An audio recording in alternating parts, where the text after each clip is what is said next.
তো সকাল সকাল চলে এসেছি রান্না করার জন্য। এখন অলমোস্ট 7টা, সাড়ে 7টা বাজে আর কি। আর সকালে উঠে সবকিছু রেডি কইরা জানি তো আলু ভাজি করে নিচ্ছি প্রথমে।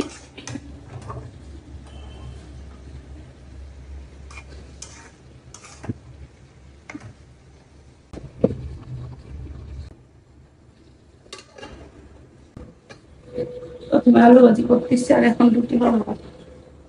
সরি, রুটিগুলো বানানো শেষ, এখন জাস্ট ভেজে নিব।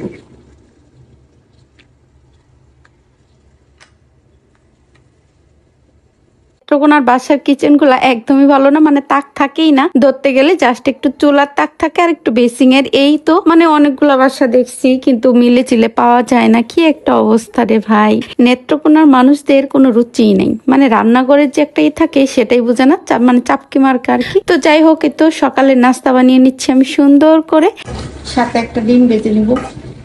সবাই ঘুমাচ্ছে, আমি উঠে রান্না বান্না করতেছি, দেন খেয়ে দিয়ে বাসা দেখতে বের হবো। কিন্তু ভাইয়া আসছিল বাসা দেখে আসার পরেই ভাইয়া আসছিল। তো ভাইয়া এসে কি কি করলো না করলো বা কি কি নিয়ে আসলো না নিয়ে আসলো, কি জন্য আসছিল, তো সবকিছু নেক্সট ভিডিওতে শেয়ার করবো। এই ভিডিওতে শেয়ার করতে গেলে অনেক লং হয়ে যাবে, এই জন্য আর এই ভিডিওতে শেয়ার করবো না, নেক্সট ভিডিওতে শেয়ার করব। তো যাই হোক, এই তো দেখেন রুটিগুলো কিন্তু প্রায় ভাজা শেষ, আর ওই ফাঁকে কিন্তু আলু ভাজি হচ্ছেই, যা আগেই দেখাইছি। তো যাই হোক, একটা ডিম ভেজে নিব মেয়েদের জন্য, এগুলাই। আর রুটিতে কিন্তু এই আলু ভাজিটা খেতে অনেক বেশি ভালো লাগে, আপনারা একবার হলেও ট্রাই করে দেখবেন। আর আমার ভিডিওটি যারা যারা দেখতেছেন নেত্রকোনার কে কে আছেন অবশ্যই কমেন্টে বলবেন, কারণ নেত্রকোনার ভাষাগুলো এমন সব জায়গায়, মানে আমি প্রত্যেকটা ভাষায় দেখছি। অনেকে আবার বলবেন যে ভালো ভাষা দেখে নেই, মানে হাই লেভেলের ভাষাগুলো দেখছি, সেম অবস্থা ভাই। দুই একটা ভাষা ছাড়া সবগুলাই সেম অবস্থা। তো কি যে রুচি আমি বুঝি না। রান্না মানে কিচেন রুমটা কিন্তু সবচেয়ে ইম্পর্টেন্ট, আর ওইটাই এমন ভাবে বানায়, কি বলবো আপনাদেরকে, আমি নেক্সট ভিডিওতে শেয়ার করব দেখ কেমন।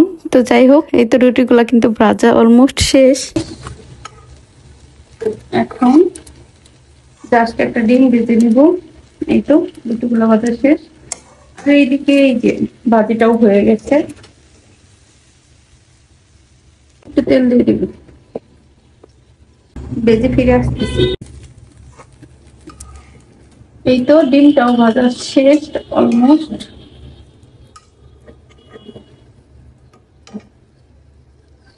এই তো মাংসের একটু তরকারি আছে, এই ঝোল দিয়ে তো কিন্তু রুটিগুলো দারুণ লাগবে।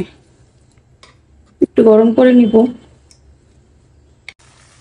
তো এই তো সবকিছু রেডি। এখন মাংসের তরকারিটা জাস্ট একটু গরম করে নিচ্ছি, গরম করাও শেষ, এখন খেয়ে নিবো। যাই হোক, এরপরে বাসা দেখতে বেরোবো, সাথেই থাকেন, দেখতে পারবেন। যাই হোক, ডিটেলস ভিডিও দিতে গেলে ভিডিওটা অনেক বেশি লং হয়ে যাবে, এর জন্য নেক্সট ভিডিওতে দেখাবো কোথায় বাসা দেখতে। সবাই এখন ঘুমাচ্ছে। আজকের মতো এখানে বিদায় নিচ্ছি, সবাই অনেক বেশি ভালো থাকবেন, আল্লাহ হাফেজ।